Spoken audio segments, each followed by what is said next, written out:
ఎడతెరిపి లేకుండా కురుస్తున్న వర్షాలతో విజయవాడ నగరం అతలాకుతలమవుతోంది. గొల్లపూడి అట్కిన్సన్ స్కూల్ సమీపంలోని శ్రీశైలం కాలనీలోకి భారీగా వరద నీరు చేరుకుంది.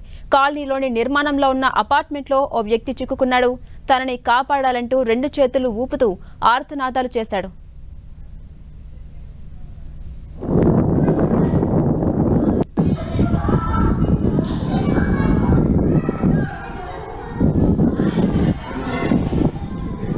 మనం 10 టీవీ స్క్రీన్ మీద చూడొచ్చు. రెండు చేతులు పైకి ఊపుతూ తమని కాపాడంటూ ఆ వ్యక్తి పెడుతున్న ఆర్తనాదాలు కలిచివేస్తున్నాయి. ఎడతెరిపి లేకుండా కురుస్తున్న వర్షాలతో విజయవాడ నగరం అతలాకుతలమవుతోంది. ఎక్కడ చూసినా సరే నీరే కనిపిస్తోంది. జనాలు తమని కాపాడాలంటూ ఎక్కడికక్కడ అధికారులను వేడుకుంటున్నారు. గొల్లపూడి అట్కిన్సన్ స్కూల్ సమీపంలోని శ్రీశైలం కాలనీలోకి భారీగా వరద నీరు చేరుకుంది.